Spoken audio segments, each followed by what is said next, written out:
2024년 10월 24일자 이스라엘 투데이, 오늘로 이스라엘 하마스 간 벌어진 전쟁 384일째를 맞이했고요.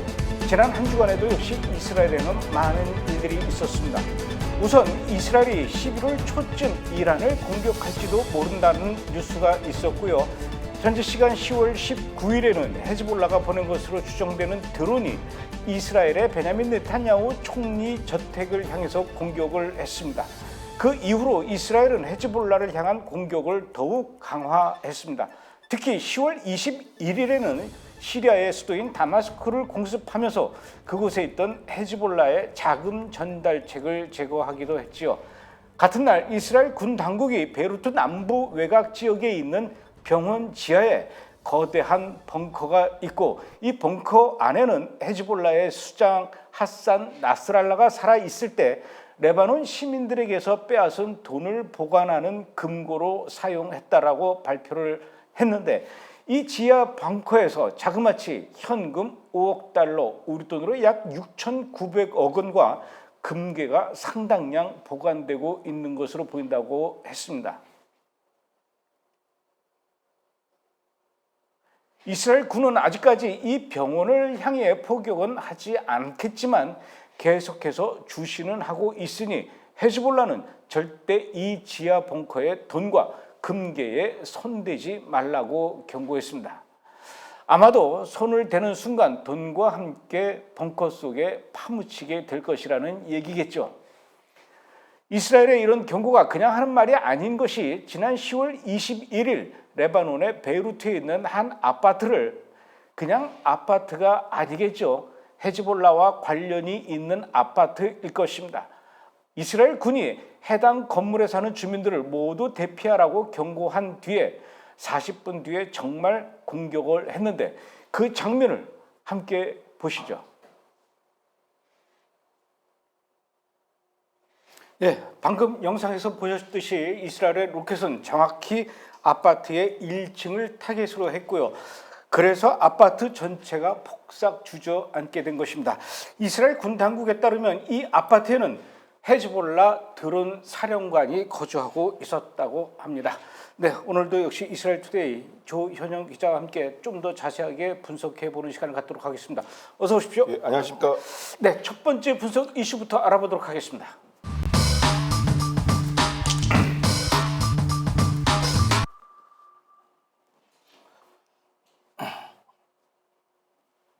예, 지난 10월 16일에 이스라엘 군이 하마스의 1인자 야히야 시나르 제거를 성공시켰는데, 사실은 그렇게 이스라엘이 시나르를 제거할 수 있었던 그 배경에는 미국의 그 시나르의 위치 정보를 이스라엘 군에게 제공해서 시나르를 제거하는데 큰 도움을 미국이 줬다, 이렇게 이야기를 해요. 미국이 어떻게 도움을 주고 어떤 공로를 세웠다는 겁니까? 그러니까 이제 뉴욕 타임스의 이제 보도에 따르면요, 미국의 이제 특수부대라고 제이삭이라고 있어요. 합동 특수부대인데, 이제 어떻게 보면 특수부대 중에서 가장 티어가 높은 부대예요. 그거는 이제 국방부 산하 특수부대하고 CIA 이제 타겟팅 오피서라고 해서 이제 테러범 추적하는 전담 정보요원이에요. 이 둘이 이제 퓨전 셀이라는 그 퓨전 센터가 있어요. 대테러 퓨전 센터가 이제 같이 움직이는데, 이들이 이제 시나르 타겟팅 임무를 해서 위치 추적을 이제 제공했다라는 거예요. 근데 이 퓨전 센터가 이제 자체 보유하고 있는 어떤 정보 자산이 뭐냐면 6대 미 무인 공격기 MQ-9 리퍼를 운용한다고 그래요. 이게 최장 14시간 동안 운행할 수 있고요. 그다음에 생체 정보부터 시작해서 모든 걸 수집할 수 있다고 해요. 그리고 정보 정찰만 수집하는 게 아니라 헬파이어 미사일이 있어서 요인 발견하면 바로 이제 타겟팅해가지고 폭발시킬 수 있다는 그 기종을 갖고 있는데, 문제는 이제 지난번에 4명의 인질을 구출하지 않았습니까? 네. 그때도 이제 이 퓨전 센터가 이제 개입해가지고 정보를 제공했다, 이스라엘 측에라고 뉴욕 타임스는 보도하고 있죠. 그리고 요번에 시나르 수색 범위를 좁히는데도 이제 미국 특수전 자산이 들어갔다라고 보도하고 있습니다. 성공하니까 이제서 얘기하는 게 슬쩍 이렇게 숟가락 얹는 그런 느낌이 드는데, 그럼 이 부분에 대해서도 어떻습니까? 이스라엘이 인정을 하고 있는 그런 상황이지, 이스라엘의 반응은 어떻습니까? 맞습니다. 당신들 때문에 우리가 시나르를 잡을 수 있었습니다. 어이구 고마워요. 쭈쭈쭈쭈. 지금 이스라엘의 반응이 이렇습니까?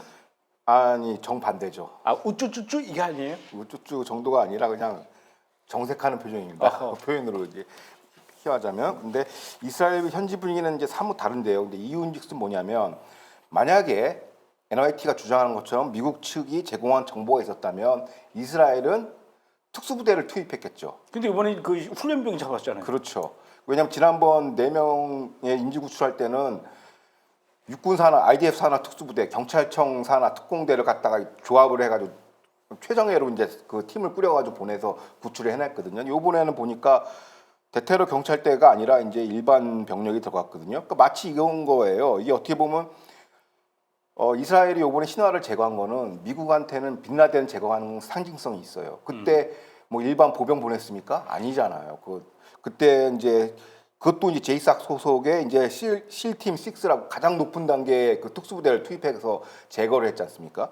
근데 이번에는 어떤 애들을 보냈냐? 그 감독님께서 말씀하신 것처럼 뉴스에 잘 보도됐는데 가자 사단 예하 828 교육대대 하사관 훈련병들이 투입된 거예요. 그게 훈련병이요. 그러니까 훈련병인데 이제 저 일단 이제 훈련 그 신교대에서 이제 우리처럼 이제 훈련을 받고 이제 실습 차원에서 실무 교육으로 나온 거예요. 현재 작전 지역으로. 근데 이들이 신화를 제거했기 때문에 미국이든 이스라엘이든 이른바 그 퀄리티 높은 정보 위치 정보가 없었죠. 그러니까 우연히 이제 맞닥뜨린 거니까 일본 우리식으로 얘기하면 알보병이 제거했다라고 보시면 됩니다. 특수부대가 아니라. 그러면 어떻게 제거했는가? 이 관련 지역이 이제 지난 8월 29일 날 라파 국경 인근 지역인데요. 6명의 인질이 사망했어요. 그러니까 이 지역을 집중적으로 배회하고 수색하고 하다가 이제 테러범 3명 이동하는 걸 보고 이제 사격하고 탱크포 쏘고 해가지고 결국엔 그 제거를 했는데 이게 보니까 결국에는 이제 현장 정보 분석이 핵심이었다라는 거예요. 왜 그러냐면 시나르가 인간 방패로 데리고 가던 인질 6명이 그 자리에 죽었는데 그들을 왜 죽였냐면 이게 시나르가 죽인 거예요. 왜냐면 그때도 이걸 어떻게 하냐면 이번에 그 당시에 그 시신을 이제 수습을 해가지고 부검을 해보니까 영양실조 상태라는 거예요. 그리고 뭐 그 파워바나 먹고선 며칠씩 버티니까 이게 이동해야 되는데 시나르가 늦잖아요. 그래가지고 이거 성가셔 방해돼. 그래서 다 이제 사살을 한 거죠. 엑스큐션 스타일로 처형을 한 거예요. 그러니까 이런 관련 정보들을 현장 정보들을 보병들이 취합을 해가지고 이제 우연치하게 잡았는데 그게 신화라는 것이고 이게 뭐냐면 이게 그래서 결론적으로 이 바이든 행정부가 미 대선 기간에 자기 이제 유대인 유권자를 달래기 위해서 우리가 팔레스타인 편을 들은 것 같지만은 우리가 이제 암암리에 이스라엘 돕고 있다라는 이제 메시징이죠. 그렇게 그러니까 우리 때문에 결국은 이스라엘도 시나르를 잡게 된 그래서 것이다라고. 감독님이 얘기하는 그 숟가락이 맞습니다. 그러니까 숟가락 얹은 거예요. 퍼먹으려 막 댐빈 거죠 또. 이런. 근데 이제 이번에 그 이스라엘 군이 그 시나르를 발견하고 제거하고 살해한 그 장소가 라파 국경 쪽이에요. 그리고 아까 말씀하셨던 그 6명의 그 인질들을 살해한 그 근방인데 사실 그동안 그 지역은 미국 정부도 그렇고 이스라엘 내부에서도 그렇고 베니 간츠라든가 이런 사람들이 일종의 그 라파 국경이기 때문에 필라델피아 회랑 쪽이란 말이에요. 여기는 위험하니까 지상군 들여보내지 말고 더 이상 여기서는 작전하지 말아라라고 계속 베냐민 네타냐후를 향해서 들들 볶으면서 쪼아댔던 그 장소예요. 그럼에도 불구하고 그런 그 요구에도 베냐민 네타냐후가 전혀 흔들리지 않고 지상군을 들여보냈기 때문에 이번에 신화를 잡은 거 아닙니까? 그게 정답이죠. 근데 이거 한번 우리가 복기를 해봐야 되는 게 지난 3월에 그 민주당 해리스 영상을 보시면 알겠지만 민주당 해리스 대선 후보가 한 얘기가 있어요. 거기서 뭐라고 얘기했냐면 본인이 군사 지도를 꼼꼼히 검토해 본 결과 라파 국경 지역에서 이스라엘의 지상군 투입은 끔찍한 결과를 초래할 것이라고 강력하게 반대했습니다. 마치 본인이 군사 전문가인 것처럼 그 지도 보면 아나요? 근데 본인이 이거 하면 안 된다라고 했어요. 대상 기간 중에.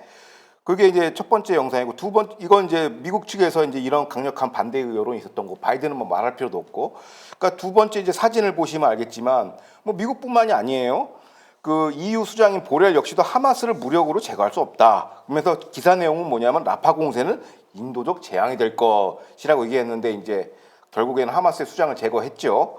라파 공세를 반대했는데 했고 그다음에 이제 또 중요한 게 뭐냐면 이제 감독님께서 아시겠지만 이스라엘 방문하시면 이제 반정부 시대를 많이 보지 않습니까? 대표적으로 바라크 총리, 그러니까 영상이 있어요. 그 당시 3월달 경에 이 사람이 언론 인터뷰를 한 게 있습니다. 바라크 전 총리가 반정부 시위를 주도하고 있고 극자 세력이 어떻게 보면 수장인데 조선일보에서도 몇 번 인터뷰를 하더라고, 이스라엘 전문가라고 해서. 근데 그 사람 바라크 총리 뭐라고 얘기했냐? 라파 공세를 강행하는 것은 미친 짓이다. 그리고 이 미친 짓을 전략적 오류인 것을 네타냐후가 강행하는 이유는 본인의 정치 생명을 연장하는 것 때문이다라면서 라파 공세를 반대했단 말이에요. 근데 이게 이 세 분뿐만 아니라 이제 말씀하신 것처럼 전시내각 멤버인, 그 당시엔 전시회가 유지되고 있었거든요.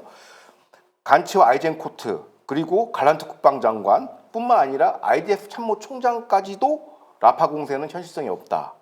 가자 전쟁 출구 전략을 모색해야 된다.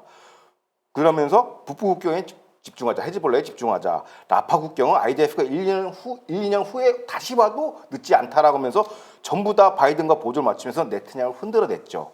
그런데 이거를 온몸으로 이겨낸 거예요, 네타냐후 총리가.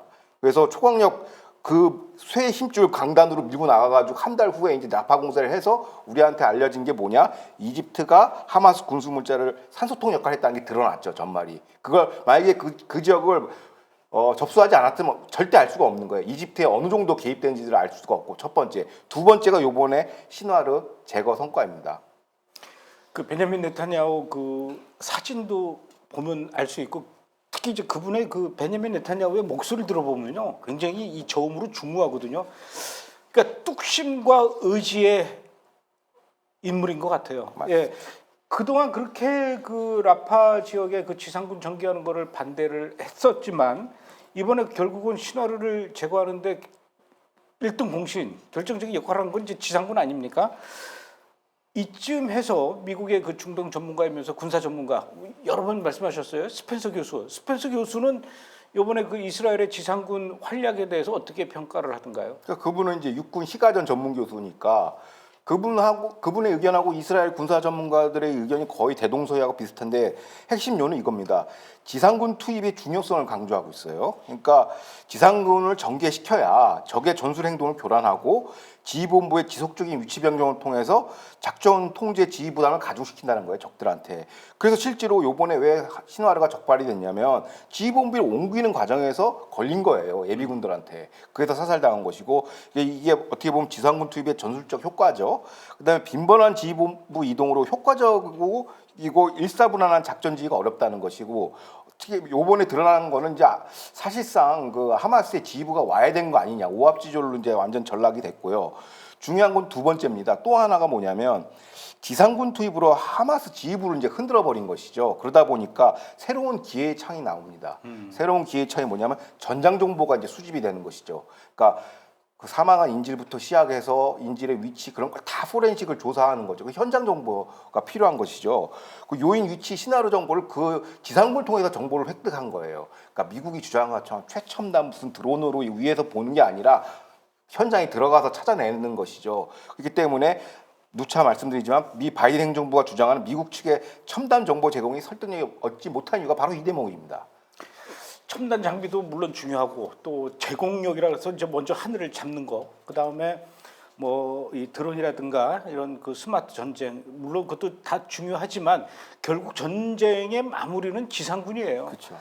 이번에 그 신화르 제거를 성공시킨 그 지상군 부대 가자 사단이라고 하는데, 이 가자 사단이 사실은 지난해 그 10월 7일 하마스 기습 공격 때 굉장히 큰 피해를 입어서 아주 망신을 당했던 그런 사단인데, 그 사단이 이번에 그래도 결국은 신화르를 제거했어요. 예, 관련해서 이제 그 스펜서 교수는 이거를 뭐라고 표현하면 포에릭 저스티스, 시적 정의라고 해요. 인과응보라고. 그러니까 무슨 얘기냐면 가자 말씀하신 것처럼 가자 사단 지하에서 요번 작전이 이루어졌는데 10월 7일은 거의 진짜 좀 망신살이 뻗쳤었죠. 완전 와해가 됐고 거기 있는 병력들이 다 많이 납치도 됐고, 그래서 사실상 좀 완전히 붕괴됐는데 1년 후에 제대로 응진 보복전을 한 거죠. 왜냐하면 그 예비군 대대가 들어가서 이제 신화를 제거했기 때문에. 그래서 이를 두고 이제 인과응보를 하는 것이고, 이런 시적이 많아요. 또 하나가 뭐냐면 10월 7일 학살 테러가 어떻게 보면 이스라엘 자랑하던 첨단 펜스, 스마트 강군, 이게 뚫려버린 거 아닙니까? 그렇죠. 근데 그 수장인 10월 7일 학살의 설계자 그 수장을 제거한 데는 가장 재래식 보병 탱크가 들어가서 이제 제압을 한 것이죠. 결국에는 지상전의 제왕은 탱크와 보병이다라는 것이고 이 역시 시적정의에 해당되는 것이고 세 번째가 뭐냐면 요번에 이제 요번 작전을 성공시킨 이제 828 교육여단이거든요. 가자사단 예하. 근데 이 교육여단이 참 좀 또 안타까운 사정이 있어요. 지난 9개월 전에 5인 사격으로 인질 3명을 사살했거든요. 그게 왜 그랬냐면 그때 하마스가 이제 이렇게 부비트랩을 걸어놓은 거예요. 마치 하마스 병력인 것처럼 속여가지고 인질인데 그래서 보지 않고 쏘다가 이제 3명을 인질했는데 거기에 대한 복수전을 이번에 이 교육여단에서 한 것이죠. 신화르한테 이 설계자를 또 제거를 해서 그것도 하나의 또 시적 정의다라고 하는 것이고 네 번째는 이제 초막절에 10월 7일 학살이 개시됐는데 딱 1년 후가 돼가지고 완전 보복을 했죠. 그러니까 그것도 하나의 또 인과응보다. 그럼 결론적으로 무슨 얘기냐? 시작은 하마스가 했지만 이 전쟁의 끝 종결자는 이스라엘이 끝장낼 거라는 메시지가 굉장히 강한 거예요. 그게 지상군 투입의 상징적 심리전의 메시지입니다. 굉장히 무서운 거거든요, 이게.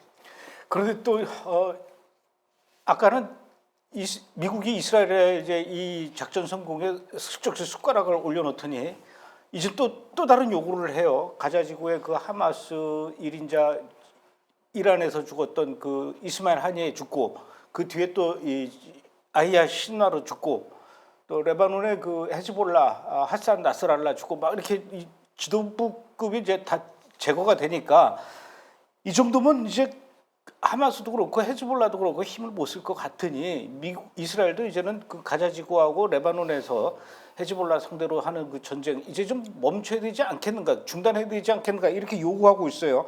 베냐민 네타냐후 총리 이런 요구에 대해서 앞으로 어떻게 반응할 것 같습니까? 그러니까 본인이 이제 이번에 블링컨 장관 방문하고 그 미팅에서 이제 공식 보도자료에 보면 이렇습니다.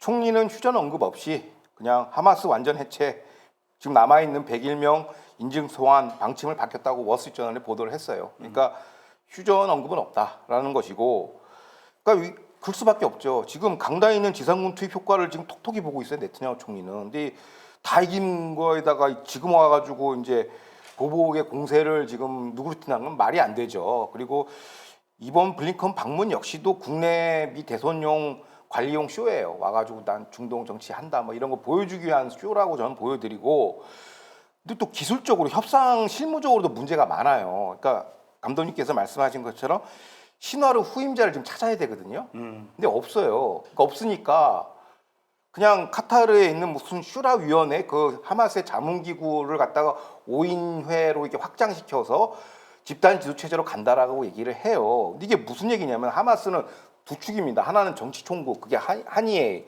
이란 폭살로 그때 죽었죠. 근데 이 사람의 그걸 승계한 게 신화르예요. 신화르는 군사 총국이에요. 밀리터리 암인데 이 밀리터리가 이제 정치 총국까지 다 이제 권한을 이임을 받는데 요번에 죽었으니까 누구를 또 선임할 거냐.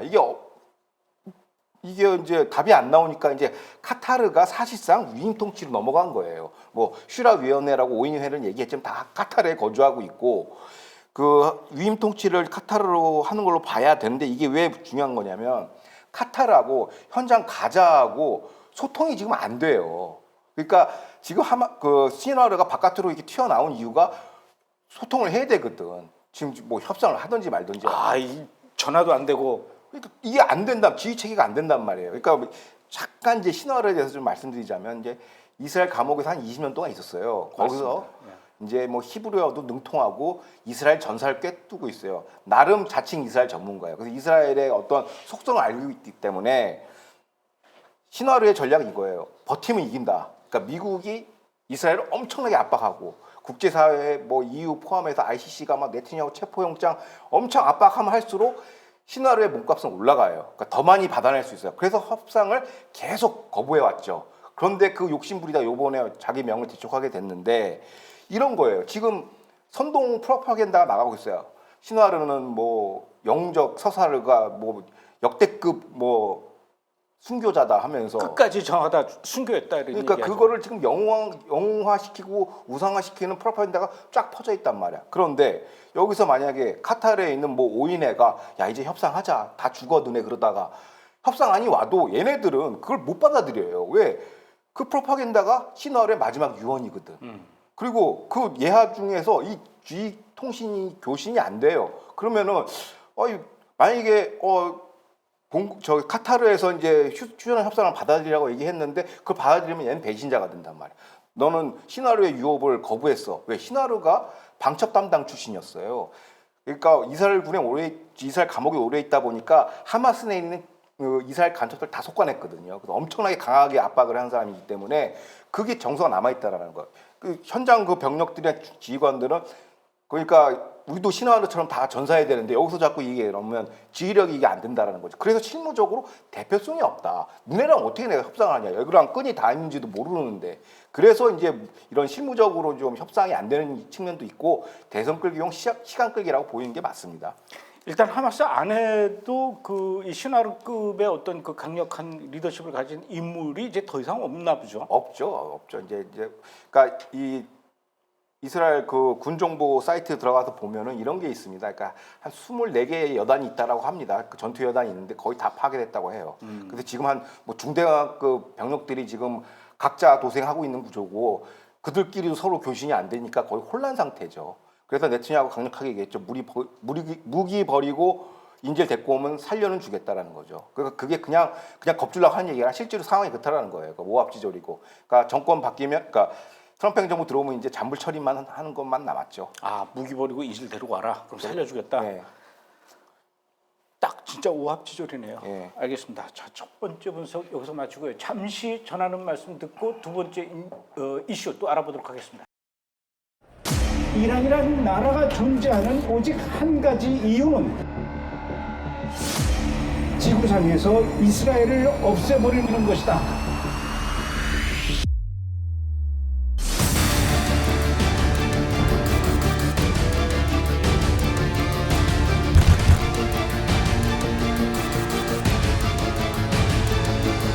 이슬람은 평화의 종교가 아닙니다. 이슬람은 거짓이고 학살의 영입니다.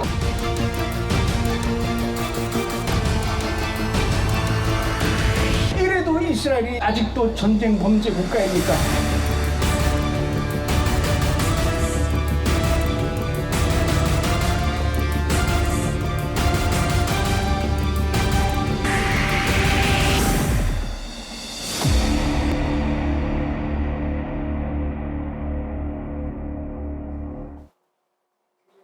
예, 두 번째 분석 이슈 또 어떤 건지 알아볼까요?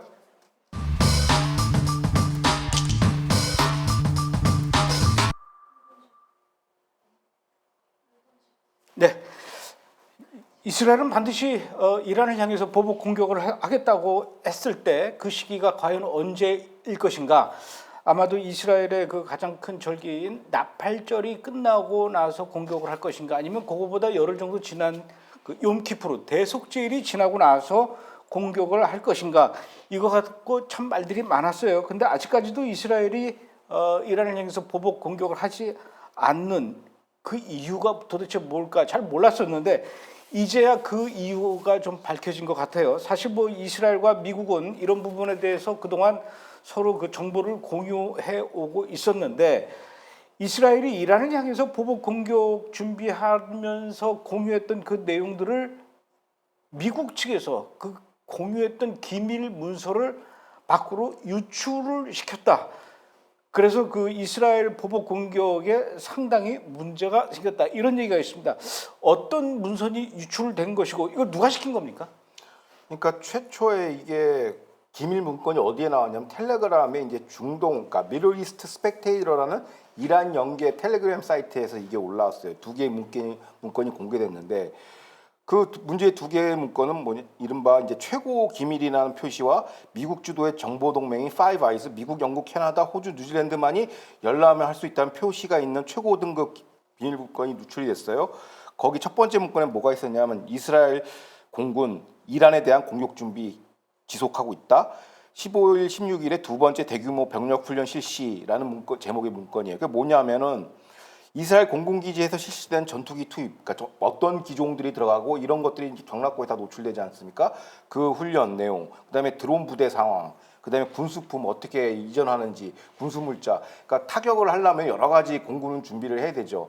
요 내용이 고스란히 이제 첫 번째 문건에 담겨져 있고, 두 번째 문건은 뭐냐면 이스라엘이 핵무기를 사용할 의도가 있다는 징후는 관찰되지 않았다. 핵무기 안 쓴다는 거예요. 이스라엘이 이란에다가 요런 정보 문건이 또 이게 나왔는데, 처음에는 이게 그러니까 17개 미국의 정보기관을 총괄하는 ODNI라는 미국 국가정보국이 있는데, 여기서는 처음에 NCND 했어요.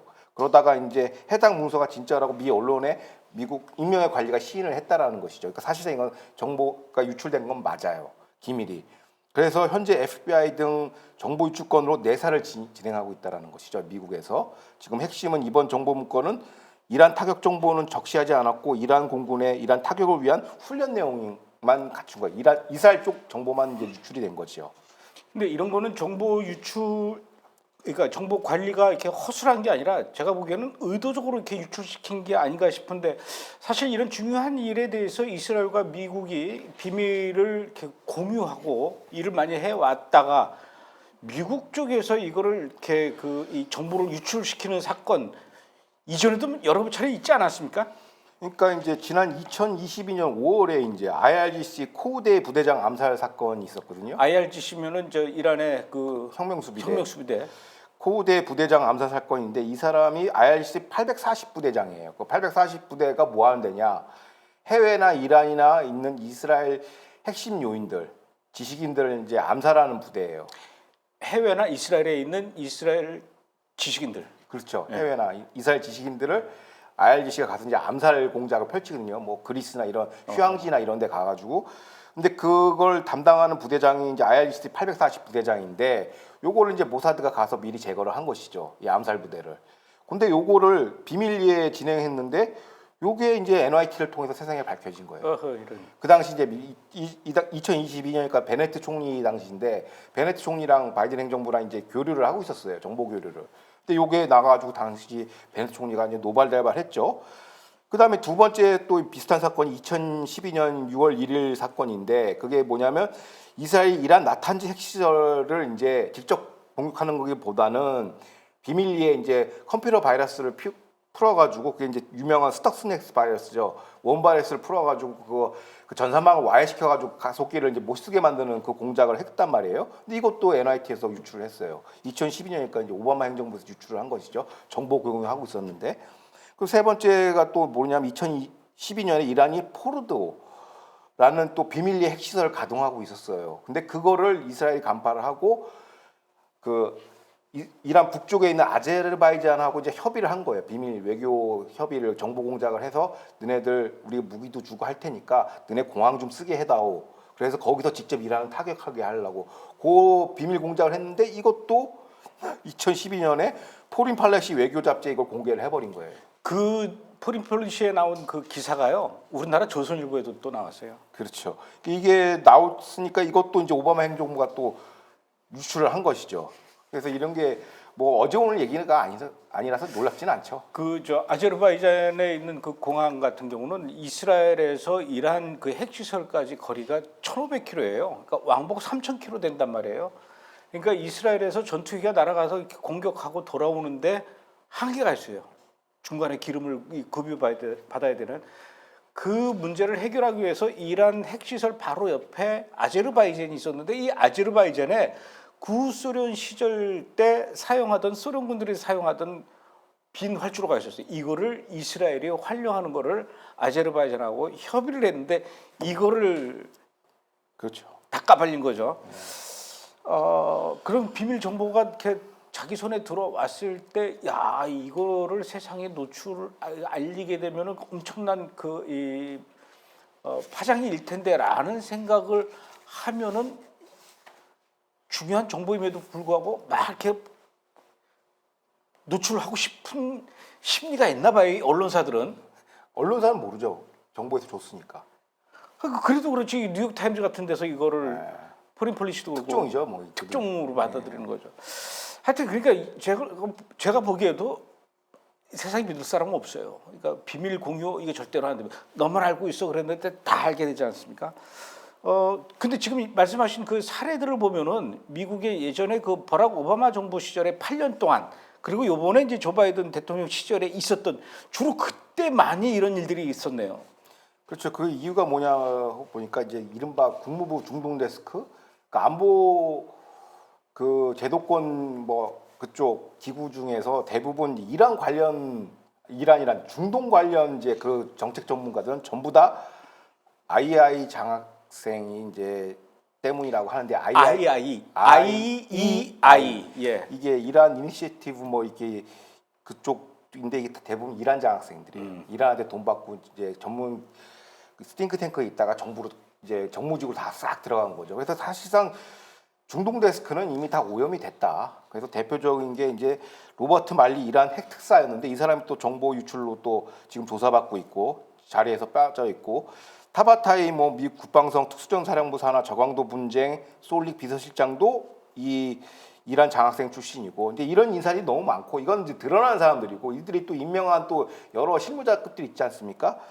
그리고 또 민주당 헤네스 대선 캠프의 안보 브레인이란 필립 고든 보좌관 역시 친이란 팔레스타인 반이스라엘 성향이에요. 그러니까 이런 거는 이제 사실상 오바마 바이든 해리스는 중동 관련 정책 인사들은 그냥 뭐 볼 거가 없어요. 그냥 정보 유출이라고 생각하면 되는데, 근데 여기서 좀 재밌는 게 있어요. 그러니까 감독님이 첫 번째 질문을 할 때 제가 좀 바로 잡아야 될 게 뭐냐면 요번 사건하고 이거하고 좀 달라요. 그러니까 특이 사항이 뭐냐면 2012년에 있었던 거는 어떤 거냐면 이스라엘이랑 미국이랑 정보 공유를 한 거예요. 중동에 관해서 테러 정보를 공유를 했는데 이걸 미국 사이드에서 미국 영미권 언론은 BBC나 NYT에다가 이걸 유출을 한 것이고, 요번 건은 좀 달라요. 이거는 이스라엘이 미국 측에 정보를 준 게 아니에요. 정보 협의가 아니라 감시 정찰을 한 거예요, 미국이. 그래서 파이브 아이스라는 표현이 나오는 거예요. 기밀 문건이 파이브 아이스가 정확하게 표현하자면 이게 뭐냐면 NGA Geo Intent INT라고 미국 국가지리정보국이에요. 그러니까 미국 국방성 산하의 이제 세계를 감청한 신호 정보를 전문적으로 보는 데가 NSA, 스노든 영화 나오는 그 NSA 신호 정보, 인터넷 같은 거고, 지오 정보, 그러니까 지리 정보, 그러니까 위성 사진을 전문적으로 찍는 첩보 위성이 NGA인데 여기서 추출된 보고서라는 거예요. 그러니까 미국이 사실상 이스라엘 향해서 간첩 행위를 한 거예요. 감시 정찰을 한 거예요. 그거를 이제 유출을 한 건데, 이거를 이제 바이든 행정부는 이걸 보안 사고로 이렇게 만들어놨어요. 얼마 전에 트럼프 그 암살 사건인데 FBI가 수사 중에 있죠. 아직도 중간 결과가 발표 안 됐어요. 그러니까 이걸 뭉개는 거야. 보안 사고로 해놓고서는 책임자 처벌 안 하고. 그다음에 폭스뉴스 안보 전문 기자는 뭐라고 했냐면 소위 얘기해서 이란 장학생들이 이걸 유출한 건 아니다라는 거죠. 그러면 이걸 통해서 알 수 있는 거는 바이든 행정부 최고위급에서 그냥 정책 행위로 이걸 유출시킨 거예요. 그럼 왜 유출을 했냐? 모양새는 방첩 수사를 하면서 우리가 뚫렸다라는 식으로 모양은 보이지만 대선까지 시간 끌기고 결국에는 이란 공격 저지를 위한 시간 벌기라는 거예요. 요번 정찰 위성, 그러니까 지난번 삐삐 공작이나 그 나스랄라 공습 같은 경우 비밀 공작이기 때문에 이스라엘이 미국에 안 알려주거나 막판에 알려줘도 어떻게 대처가 안 돼요. 근데 이거는 이란 타격은 그 정규 그 공군이 투입되기 때문에 위에서 보면 다 보여요. 비밀로 할 수가 없어. 이거는 전투기 대수도 엄청나게 많이 동원되기 때문에 그건 다 보고 있는데, 이거를 바깥으로 의도적으로 바이든 행정부가 노출시키는 건 뭐냐면 경고하는 거야, 이스라엘한테. 너네가 하는 거 다 보고 있으니까 이란 때리지 마, 이거예요. 그리고 내부적으로는 이거 핵심 정보가 어떻게 바깥으로 나가냐라고, 그것도 뉴욕타임스 이런 데로 나갔으면은 그나마 괜찮은데 이게 이란 관련 채널로 나갔단 말이에요. 이거 경고하는 거거든요, 이스라엘한테. 너 이란 타격하지 마라는 메시지를 강력하게 준 것이죠. 그래서 어떻게 보면 뭐 백악관 유출자 색출이랑 꼼수로 이제 시간 벌게 하는 겁니다, 사실상. 그러니까 대선 전까지는, 그러니까 대선 이후, 그러니까 정권이 완전 트럼프가 1월달에 취임하기 전까지는 제 개인적인 판단으로는 이란 타격은 없다. 왜냐하면 이거는 재래식 전력이 가야 돼, 공군력이 가서 때려야 되기 때문에. 뭐 공작이라면 또 어떤 공작이 나올지 모르겠으나 최소화 우리가 생각하는 이제 대규모 그 공습은 없을 것이다라는 게 제 개인적인 판단입니다. 근데 실제로요, 오바마 전 대통령 시절에 오바마가 대통령으로 취임하자마자 백악관에서 근무하는 그 오바마 주변의 참모들 중에 12명이 무슬림 형제단 출신으로 단쳐놨었어요. 그렇죠. 이건 뭐 저만 아는 게 아니라 공공연하게 알 만큼 아주 유명한 얘기인데, 그러다 보니까 이제 그 지금 오바마 때도 그렇고 조 바이든 때도 그렇고 역시 그 이란 장학생들의 그 영향력들이 있었고 요번 같은 경우는 진짜 미국이 이스라엘의 우방인지 뭐 잘 모를 정도로 계속해서 그 이스라엘을 향해서 도청, 거기에서 딱 감청 한 가지만 이제 제가 첨부할게요. 한 가지만 네, 한 가지만 네. 첨부하는 게 뭐냐면 동맹국끼리도 서로 감시 정찰해요. 간첩 활동하고 뭐 국정원도 우리 그 미국 우리나라 뭐 저 청와대가 아니라 대통령실도 다 감청하고 그런다며요. 서로 해요. 우리나라 국정원도 미국 애들 감청하고 다 해요. 그래요? 다 서로 하는데 문제는 이게 쓰여진 보안 등급의 장비라는 거예요. 5아이스는 최고 등급의 정보 자산이거든요.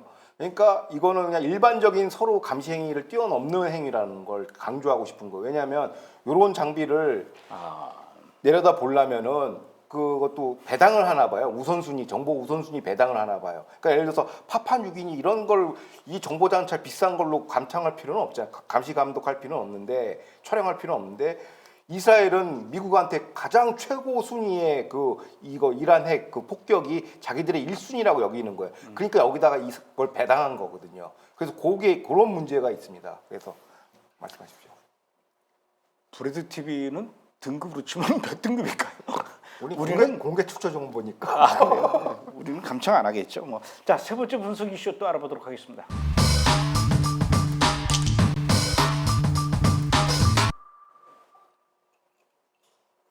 예, 제목이 재밌어요. 이스라엘이 레바논의 은행을 공격하는 이유. 지금 뭐 레바논에 있는 은행들을 막 공격하고 난리 났는데, 자, 이스라엘은 지금까지 레바논에 있는 헤즈볼라 관련 군사 시설들만 공격하는 줄 알았는데 그것뿐만 아니라 레바논에 있는 알카르도 알하산, 이걸 이제 AQAH라고 이렇게 약자로 하는데, 알카르도 알하산이라고 하는 은행, 여기도 지금 20군데, 20여 군데까지 이 지점들이 있나 봐요. 이 20군데 지점까지 지금 이스라엘이 계속 폭격을 하고 있어요. 은행은 이게 금융시설이지 군 관련 시설은 아니지 않습니까? 근데 왜 이스라엘이 이렇게 은행들을 공격하는 겁니까? 그러니까 이제 뭐 테러와의 전쟁 때 이제 많이 나왔던 얘기인데 이제 테러 세력을 이제 제거하려면 어떻게 되냐? 이제 군수 지원과 병찰은 끊어야 된다. 무기 체계 그다음에 사람 타겟 끊어야 되고 핵심이 또 재정 지원이에요. 이 재정 지원을 끊어야 테러 세력이 발본색원이 되는데 요번에 이스라엘이 한 거는 은행을 겨냥한 거는 이제 이 재정에 해당되는 뭐 돈 있어야 무기를 살 거 아닙니까? 돈 있어야 훈련병 테러 병력들 그 밥 주고 월급 주고 뭐 연금도 들어주고 할 거 아닙니까? 무기도 사고 그 역할 그 재정 창구를 지금 때린 거예요 이스라엘이. 그러니까 테러 자금 조달 사건이 은행을 공격한 것이고 요 위치가 재밌어요. 헤즈볼라 근거지 중에 하나인 베이루트 남부 교회 다히에 지역의 이 지점들을 지금 파괴하기 시작했거든요. 그러니까 돈을 관리해야 되니까 헤즈볼라 본부랑 가깝죠. 요걸 했고 그냥 저는 그냥 AQ 은행이라고 말씀드리겠지만 이게 수천만 달러의 현금이 보관돼 있어요. 그리고 헤즈볼라에 파괴돼도 재무장에 쓰일 돈들이 지금 거기 있다라는 거예요. 그러니까 아예 이스라엘이 재건은 없다. 헤즈볼라 재건은 내 사전에 그건 없다. 그래서 그 미래까지 앞서 보고 다 때려버리는 거예요. 금융기관들을.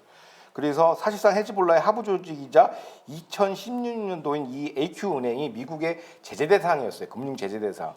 그래서 이스라엘은 요거를 어떻게 보냐면 이란이 어떤 식으로 그 재정 지원을 하느냐, 요 AQ은행을 바탕으로 해서 재정 지원을 한다라는 것이 이제 이스라엘의 판단이고, 그래서 이제 이걸 쪽집게 타겟팅을 계속 때리고 있는 것이죠. 제가 궁금한 게 헤즈볼라 대원이 전투를 벌이고 있는데 핸드폰으로 이렇게 은행 잔고 검색해 보니까 월급이 안 들어왔어요.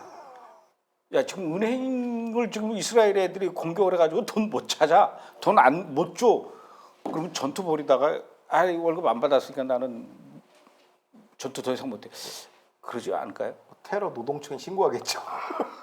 자, 헤즈볼라는 뭐 이란으로부터 무기를 지원받는다는 것은 뭐 공공연한 사실을 다 아는 얘기인데 이 자금은 어떻게 헤즈볼라한테 이란으로부터 자금이 전달되는 겁니까? 그러니까 주 레바논 이란 대사관을 어떻게 하나의 허브죠, 거기가. 거기를 통해서 현금과 금괴가 전달되는 통로로 활용하고 있고, 그래서 이제 시리아 쪽에서 가끔씩 이제 이스라엘 가서 폭격하는데 뭐 무슨 화학무기 그것도 습격하고 요인 암살도 하고 하는데 이런 자금 전달 관련된 거강꾼들을 제거하는 거예요. 테러 금융 업자들을 이제 제거를 하는 것도 했죠.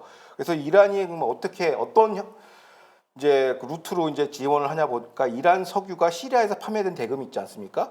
이거를 갖다 헤즈볼라의 밀수 전담 또 그 전담 부대가 있나 봐요. 4,400부대로 전달을 하는 거예요. 그러니까 암시장의 어떤 그 커넥션을 그들만의 네트워크를 활용하는 것이고 IRGC 정예 쿠스군 역시 석유 판매한 대금이 베이루트의 이란 대사관을 통해서 헤즈볼라로 전달되고 있고 또 시리아에서 운영하는 각종 뭐 마약부터 시작해서 여러 다양한 사업도 있죠. 여기서 이 금융 자금을 관리하는 게 AQ은행이에요. 요거를 때린 거죠. 그러니까 이스라엘이 아예 발본색을 하겠다. 그러니까 사실상 이스라엘의 전략은 뭐냐면 이란의 시아 초승달 벨트의 테러 금융 인프라까지도 박살내버리고 있는 거예요. 다 초승달 벨트의 뭐 군사 시설 이건 기본이고, 그건 기본이 군수 시설, 병참 시설 이건 기본이고 이제 금융 인프라까지 파괴하겠다라는 거예요. 그러면은 이게 어떤 세컨더리 이제 2차 효과가 있냐면은 사실상 이 헤즈볼라가 그러니까 레바논 실소유주잖아요. 민초들의 인기가 있는 게 뭐냐면 이 돈줄이거든요.